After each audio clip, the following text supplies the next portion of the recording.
Hello दोस्तों, स्वागत है आप सभी का मेरे यूट्यूब चैनल बैचलर क्लासेज में। तो चलिए दोस्तों, आज हम साइंस के 25 सवाल करते हैं। ठीक है दोस्तों, जो काफ़ी ज़्यादा बार परीक्षाओं में पूछे जा चुके हैं। ठीक है दोस्तों, तो चलिए दोस्तों, बिना किसी देरी के पहला सवाल देखते हैं। तो जैसा कि आप सभी देख रहे हैं दोस्तों, पहला सवाल क्या कह रहा है। ये कह रहा है आलू किसका संशोधित रूप है। ठीक है दोस्तों, कहने मतलब है दोस्तों, आलू को हम किस रूप में जानते हैं, जड़ में, पत्ती में, फूल में या तने में। तो दोस्तों काफ़ी ज़्यादा बार पूछा जाने वाला सवाल है दोस्तों ये। ठीक है दोस्तों, इंपॉर्टेंट सवाल है। तो ये कह रहा है दोस्तों, आलू किसका संशोधित रूप है। तो दोस्तों आप सभी को पता होगा आलू किसका संशोधित रूप है दोस्तों। आलू को हम मानते हैं दोस्तों क्या, तना। ठीक है दोस्तों, क्या कहते हैं, आलू को कहते हैं हम तना। ठीक है दोस्तों, तो इसका आंसर कौन सा हो जाएगा मेरा, ऑप्शन नंबर डी, तना। ठीक है दोस्तों, तो चलिए दोस्तों नेक्स्ट सवाल देखते हैं। अब नेक्स्ट सवाल में क्या कह रहा है दोस्तों, ये कह रहा है वह कौन सा प्रथम भारतीय वैज्ञानिक था जिसने विश्व में लघु तरंग रेडियो का आविष्कार किया। ठीक है दोस्तों, मतलब कहने का मतलब है दोस्तों, लघु तरंग रेडियो का आविष्कार करा था। ठीक है दोस्तों, सीबी रमन ने, सत्येंद्र बोस ने, मेघनाथ साहा ने या जगदीश चंद्र बोस ने। तो दोस्तों आप सभी को पता होगा कि वह कौन सा है जो दोस्तों लघु तरंग का आविष्कार करा था, किसने करा था दोस्तों। तो इसका आंसर हो जाएगा दोस्तों मेरा option number D, Jagdish Chandra Bose ने। ठीक है दोस्तों, कौन सा हो जाएगा मेरा, option number D, Jagdish Chandra Bose ने। तो चलिए दोस्तों नेक्स्ट सवाल देखते हैं। अब नेक्स्ट सवाल में क्या कह रहा है दोस्तों, ये कह रहा है ठोस ठोस से द्रव में पदार्थ की अवस्था परिवर्तित करते हैं। ठीक है दोस्तों, जो हमारी ठोस है, ठोस से अगर हम द्रव में बदल रहे हैं दोस्तों, उस अवस्था को हम क्या कहते हैं दोस्तों, गलन, वाष्पन, क्वथनांक या इनमें से कोई भी नहीं। तो दोस्तों आप सभी को पता होगा, अगर हम किसी ठोस वस्तु को द्रव में बदलना चाह रहे हैं तो दोस्तों उसको क्या कहेंगे। तो दोस्तों उसे कहते हैं हम क्या, उसे बोलते हैं दोस्तों हम गलनांक। ठीक है दोस्तों, गलनांक। आपने देखा होगा दोस्तों, जो बर्फ़ होता है, बर्फ़ जब पिघलता है दोस्तों, पिघलने को हम क्या कहते हैं दोस्तों, गलनांक कहते हैं। कि बर्फ़ कैसा होता है दोस्तों, ठोस होता है। ठीक है दोस्तों, कैसा होता है, ठोस होता है। तो इसका आंसर हो जाएगा दोस्तों ऑप्शन नंबर ए। ठीक है दोस्तों, तो चलिए दोस्तों नेक्स्ट सवाल देखते हैं। अब नेक्स्ट सवाल में क्या कह रहा है दोस्तों, ये कह रहा है ह्यूमरस अस्थियां कहाँ पाई जाती है। दोस्तों जो हमारी ह्यूमरस अस्थियां है वह कहाँ पाई जाती है। अस्थिया मतलब होता है दोस्तों हड्डी। ह्यूमरस हड्डी कहाँ पाई जाती है दोस्तों, जांग में, पिंडली में, ऊपरी भुजा में या अग्र भुजा में या। ठीक है दोस्तों, तो कह रहा है ह्यूमरस हड्डी कहाँ पाई जाती है। तो दोस्तों आप सभी को पता होगा, जो ह्यूमरस हड्डी हमारी कहाँ पाई जाती है दोस्तों, ये पाई जाती है दोस्तों मेरी ऊपरी भुजा में, ऑप्शन नंबर सी। ठीक है दोस्तों, किसमें पाई जाती है, जो हमारी ऊपरी भुजा होती है दोस्तों, उसमें पाई जाती है ह्यूमरस हड्डी। ठीक है दोस्तों, तो चलिए दोस्तों नेक्स्ट सवाल देखते हैं। अब नेक्स्ट सवाल में क्या कह रहा है दोस्तों, ये कह रहा है ये भार नहीं है दोस्तों, ये है भाप। ठीक है दोस्तों, भाप से हाथ अधिक जलता है अपेक्षाकृत उबलते हुए जल से नहीं। क्यों, ऐसा क्यों है दोस्तों। आपने देखा होगा, अगर हम भाप में हम हाथ लगाए तो दोस्तों भाप से हमें क्या होता है दोस्तों, हाथ अधिक तेज़ी से जलता है। अगर हम उसी की अपेक्षा पानी गहरे गर्म तो उतना तेज़ी से नहीं जलता। तो ऐसा क्यों है दोस्तों, भाप में गुप्त ऊष्मा होती है, या भाप में शरीर के भीतर घुस जाती है, भाप हल्की होती है, या भाप में अधिक मारक क्षमता होती है। तो दोस्तों आप सभी को पता होगा, भाप से हमारा हाथ क्यों अधिक जलता है दोस्तों, क्योंकि भाप में हमारे क्या होते हैं दोस्तों, गुप्त ऊष्मा होती है। ठीक है दोस्तों, ऑप्शन नंबर ए। ठीक है दोस्तों, क्या होता है, भाप जो होती है दोस्तों हमारी कैसी होती है, गुप्त ऊष्मा होती है। ठीक है दोस्तों, काफ़ी ज़्यादा बार पूछा जाने वाला सवाल है। ठीक है दोस्तों, तो इसका आंसर कौन सा हो जाएगा दोस्तों, मेरा ऑप्शन नंबर ए हो जाएगा। ठीक है दोस्तों, चलिए दोस्तों नेक्स्ट सवाल देखते हैं।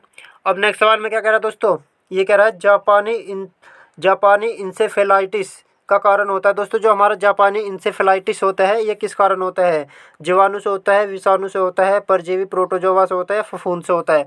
तो दोस्तों आप सभी को पता होगा, जो जापानी इंटरफेलाइटिस है ये किस वजह से होता है दोस्तों, ये होता है दोस्तों हमारे किस वजह से, वायरस की वजह से। ठीक है दोस्तों, किस वजह से होता है, ऑप्शन नंबर बी, वायरस की वजह से। ठीक है दोस्तों, आपको पता होगा दोस्तों, जो जापानी ये इन्फिलेलाइटिस है, ये क्या होता है दोस्तों, ये हमारे मस्तिष्क की बीमारी है। ठीक है दोस्तों, किसकी होती है, ये हमारे मस्तिष्क यानी माइंड की बीमारी होती है। ठीक है दोस्तों, तो चलिए दोस्तों नेक्स्ट सवाल देखते हैं। अब नेक्स्ट सवाल में क्या कह रहा है दोस्तों, अब ये नेक्स्ट सवाल आया दोस्तों, ये कह रहा है डेंट्रोलॉजी का संबंध है, काफ़ी ज़्यादा बार पूछा जाने वाला सवाल है। ठीक है दोस्तों, तो ये काफ़ी ज़्यादा इंपॉर्टेंट सवाल है। अब ये कह रहा है डेंट्रोलॉजी का संबंध किससे है दोस्तों, पुष्पों से होता, या वृक्षों से है, या झाड़ियों से, या पौधों के अध्ययन से है। तो दोस्तों डेंट्रोलॉजी में हम क्या करते हैं दोस्तों, आप सभी को पता होगा दोस्तों, डेंट्रोलॉजी में हम क्या करते हैं, झाड़ियों का अध्ययन करते हैं, ऑप्शन नंबर सी। ठीक है दोस्तों, कौन सा हो जाएगा मेरा, ऑप्शन नंबर सी, झाड़ियों का अध्ययन करते हैं। ठीक है दोस्तों, काफ़ी ज़्यादा बार पूछा जाने वाला सवाल है। ठीक है दोस्तों, तो चलिए दोस्तों नेक्स्ट सवाल देखते हैं। अब नेक्स्ट सवाल में क्या कह रहा है दोस्तों, ये कह रहा है डीटीटी। ठीक है जो दोस्तों, जो हमारा डीडीटी का पूरा नाम क्या है दोस्तों, जो हमारे डीडीटी है इसका पूरा नाम क्या हो गया। तो इसका नाम होगा दोस्तों, ऑप्शन नंबर ए में क्या कह रहा है दोस्तों, डाइक्लोरो डाइफिनाइल ट्राइक्लोरोमीथेन। तो दोस्तों दूसरे में कह रहा है डाइफ्लोरो डाइफिनाइल ट्राइक्लोरो एथेन। तो दोस्तों ये कह रहा है फिर तीसरे में डाइफ्लोरो डाइबेंजानाइल ट्राइक्लोरोएथेन, ठीक है दोस्तों, डाईफ्लोरो डाईबेंजनाइल ट्राइक्लोरोएथेन। तो दोस्तों ये कह रहा है डीडीटी का पूरा नाम क्या है, तो दोस्तों इसका नाम क्या हो जाएगा मेरा, इसका नाम हो जाएगा दोस्तों मेरा ऑप्शन नंबर बी, ठीक है दोस्तों, कौन सा हो जाएगा मेरा option number B, dichloro diphenyl trichloroethane, ठीक है दोस्तों, कौन सा हो जाएगा ऑप्शन नंबर बी हो जाएगा, ठीक है दोस्तों। ये भी काफ़ी ज़्यादा बार पूछा जा चुका है, ठीक है दोस्तों। तो चलिए दोस्तों नेक्स्ट सवाल देखते हैं। अब नेक्स्ट सवाल में क्या कह रहा है दोस्तों, ये कह रहा है प्लास्टिक कौन सी गैस उत्पन्न करता है। तो दोस्तों जो हमारा प्लास्टिक होता है वह कौन सी गैस उत्पन्न होती है, ठीक है दोस्तों, जो प्लास्टिक से कौन सी गैस निकलती है, ठीक है दोस्तों। ये कह रहा है पॉली नाइट्रोजन होगा, पॉली हाइड्रोजन होगा, पॉली क्लोरीन होगा, पॉली एथिलीन होगा।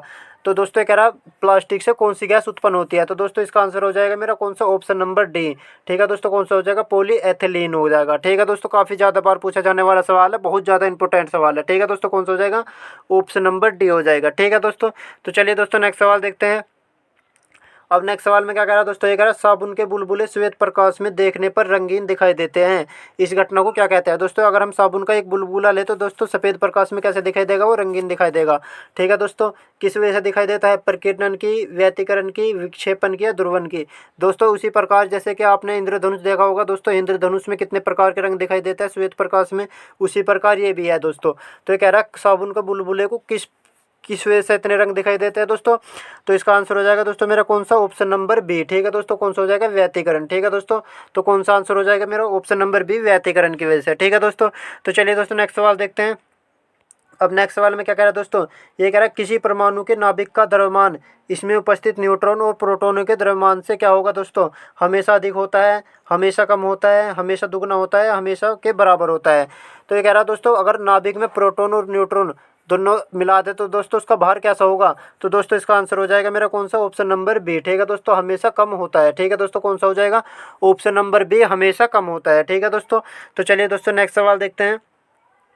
नेक्स्ट सवाल में क्या कह रहा है दोस्तों, ये कह रहा है विभिन्न कंप्यूटर केबल और द्वारा लैन से जोड़े जाते हैं। तो दोस्तों जो हमारे विभिन्न कंप्यूटर केबल होते हैं वे किसके द्वारा जोड़े जाते हैं दोस्तों, मोडेम के द्वारा, इंटरफेस कार्ड के द्वारा, या विशेष तारों के द्वारा, या टेलीफोन लाइन के द्वारा। तो दोस्तों आप सभी को पता होगा जो हमारे कंप्यूटर होते हैं, कंप्यूटर केबल होते हैं दोस्तों, हम किस तरीके से जोड़ते हैं दोस्तों, उसे जोड़ते हैं दोस्तों हम इंटरफेस कार्ड के द्वारा, ऑप्शन नंबर बी, ठीक है दोस्तों। इसका आंसर कौन सा हो जाएगा मेरा ऑप्शन नंबर बी, ठीक है दोस्तों।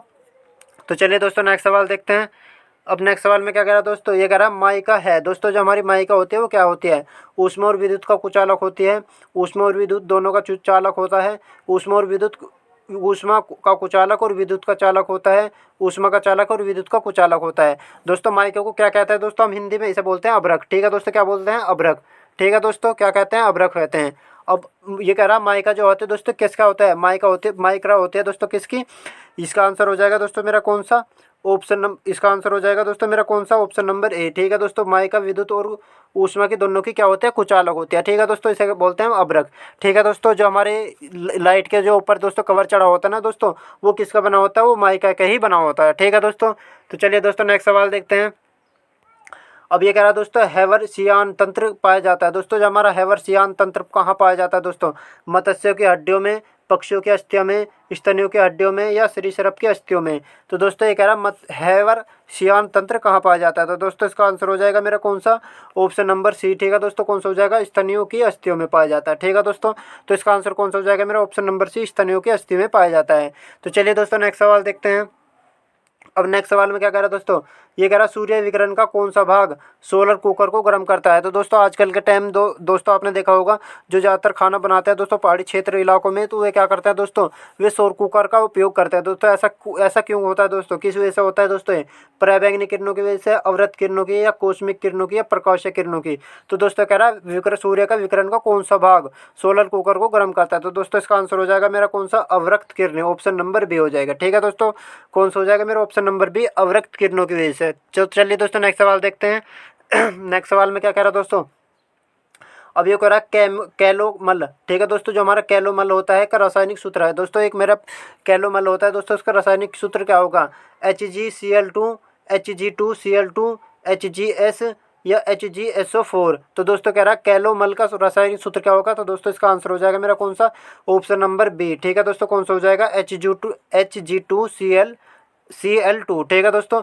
Hg हम किसको कहते हैं दोस्तों, Hg हम कहते हैं दोस्तों पारे को, ठीक है दोस्तों, किसे कहते हैं पारे को। और Cl किसे कहते हैं दोस्तों, क्लोरीन को, ठीक है दोस्तों। तो इसका आंसर कौन सा हो जाएगा मेरा, ऑप्शन नंबर बी हो जाएगा, ठीक है दोस्तों। तो चलिए दोस्तों नेक्स्ट सवाल देखते हैं। नेक्स्ट सवाल में क्या कह रहा है दोस्तों, अब ये कह रहा है दोस्तों प्रकाशीय तंतु किस सिद्धांत पर कार्य करता है। दोस्तों जो हमारा प्रकाशीय तंतु होता है वह किस सिद्धांत पर कार्य करता है, पूर्ण आंतरिक परावर्तन के कारण, व्यतिकरण पर, प्रकीर्णन पर या विवर्तन पर। दोस्तों ये कह रहा प्रकाशीय तंतु किस पर काम करता है दोस्तों, ये करता है दोस्तों मेरे किस पर, ऑप्शन नंबर ए पूर्ण आंतरिक परावर्तन पर, ठीक है दोस्तों। कौन सा हो जाएगा मेरा, ऑप्शन नंबर ए हो जाएगा पूर्ण आंतरिक परावर्तन पर, ठीक है दोस्तों। तो इसका आंसर कौन सा हो जाएगा मेरा, ऑप्शन नंबर ए पूर्ण आंतरिक परावर्तन। तो चलिए दोस्तों नेक्स्ट सवाल देखते हैं। अब नेक्स्ट सवाल में क्या कह रहा है दोस्तों, ये कह रहा बाइनरी कोड का संख्या 7 लिखी जाती है। दोस्तों जो बाइनरी कोड होता है, जो आपने देखा होगा स्टेनो में, जो दोस्तों बाइनरी कोड होता है या कंप्यूटर में बाइनरी कोड होता है दोस्तों, उसमें जो संख्या 7 किस लिखी जाती है दोस्तों, कैसे लिखी जाती है, 110, 111, 101 या 100। तो दोस्तों बाइनरी कोड में संख्या 7 क्या लिखी जाती है दोस्तों, ये लिखते हैं दोस्तों मेरा ऑप्शन नंबर बी 111, ठीक है दोस्तों। कौन सा हो जाएगा इसका आंसर, इसका आंसर हो जाएगा दोस्तों मेरा कौन सा, ऑप्शन नंबर बी 111, ठीक है दोस्तों। तो चलिए दोस्तों नेक्स्ट सवाल देखते हैं। अब नेक्स्ट सवाल में क्या कह रहा है दोस्तों, ये कह रहा है निम्नलिखित में से कौन सी कृत्रिम शर्करा है। दोस्तों जो हमारा कृत्रिम शर्करा है वो कौन सा होगा, नेविस्ट्रोल हो गया, एस्पोटर्म हो गया, टर्पिनॉल हो गया या कैरोसिग्नोल होगा। तो ये दोस्तों कह रहा है निम्नलिखित में कौन सा कृत्रिम शर्करा है। तो दोस्तों इसका आंसर हो जाएगा मेरा कौन सा, इसका आंसर हो जाएगा दोस्तों मेरा ऑप्शन नंबर बी एस्पार्टम, ठीक है दोस्तों। कौन सा हो जाएगा, एस्पार्टम हो जाएगा, ठीक है दोस्तों। तो चलिए दोस्तों नेक्स्ट सवाल देखते हैं। अब नेक्स्ट सवाल में क्या कह रहा है दोस्तों, ये कह रहा है निम्नलिखित में से कौन सा ईंधन, जो दोस्तों हमारा निम्नलिखित में से कौन सा ईंधन न्यूनतम पर्यावरण प्रदूषण है। दोस्तों काफ़ी ज़्यादा बार पूछा जाने वाला सवाल है, ठीक है दोस्तों। तो ये कह रहा है कौन सा ऐसा ईंधन है दोस्तों जो काफ़ी कम प्रदूषित फैलाता है दोस्तों, डीजल है, कोयला है, हाइड्रोजन है या केरोसिन है। तो दोस्तों आप सभी को पता होगा इस प्रकार का दोस्तों, इसको यह कौन सा ईंधन है दोस्तों, ऐसा ऐसा है दोस्तों मेरा कौन सा, हाइड्रोजन, ठीक है दोस्तों। कौन सा हो जाएगा, option number B, option number C hydrogen, ठीक है दोस्तों। इसका आंसर हो जाएगा मेरा ऑप्शन नंबर सी हाइड्रोजन। तो चलिए दोस्तों नेक्स्ट सवाल देखते हैं। नेक्स्ट सवाल में क्या कह रहा है दोस्तों, ये कह रहा है जल पृष्ठ पर लोहे के टुकड़े के न तैरने का कारण है। दोस्तों जो हमारा जल पृष्ठ होता है इस पर लोहे के टुकड़े क्यों नहीं तैरते दोस्तों, लोहे द्वारा विस्थापित जल का भार लोहे के भार से कम होता है, लोहे द्वारा विस्थापित जल का भार लोहे के भार से अधिक होता है, लोहे द्वारा विस्थापित जल का भार लोहे के भार से बराबर होता है, यह जल के विस्थापित नहीं करता दोस्तों। तो इसका आंसर हो जाएगा मेरा कौन सा, ऑप्शन नंबर ए, ठीक है दोस्तों। कौन सा हो जाएगा मेरा ऑप्शन नंबर ए, लोहे द्वारा विस्थापित जल का भार लोहे के भार से कम होता है, ठीक है दोस्तों। तो चलिए दोस्तों नेक्स्ट सवाल देखते हैं। अब नेक्स्ट सवाल में क्या कह रहा है दोस्तों, ये कह रहा है फलों के रस को सुरक्षित रखने के लिए हम किसका प्रयोग करते हैं दोस्तों जो हमारा फल का रस होता है अगर हमें उसे सुरक्षित रखना होगा दोस्तों, तो उसलिए हम किसका प्रयोग करते हैं दोस्तों, एसिट्रिक अम्ल का, फॉर्मिक अम्ल का, सल्फ्यूरिक एसिड का या बेंजोइक अम्ल का। तो दोस्तों आप सभी को पता होगा, ये भी काफ़ी ज़्यादा बार पूछा जाता है दोस्तों सवाल। तो ये कह रहा है फलों के रस को सुरक्षित रखने के लिए हम किसका प्रयोग करते हैं दोस्तों, इसका प्रयोग करते हैं दोस्तों ऑप्शन नंबर डी बेंजोइक अम्ल का, ठीक है दोस्तों। इसका आंसर कौन सा हो जाएगा मेरा, ऑप्शन नंबर डी बेंजोइक अम्ल का। तो चलिए दोस्तों नेक्स्ट सवाल देखते हैं। अब नेक्स्ट सवाल में क्या कह रहा है दोस्तों, ये कह रहा है विषाणु वृद्धि करता है। दोस्तों जो हमारे वायरस होता है वह किस में वृद्धि करता है दोस्तों, ये भी बहुत अच्छा इंपॉर्टेंट सवाल है, ठीक है दोस्तों।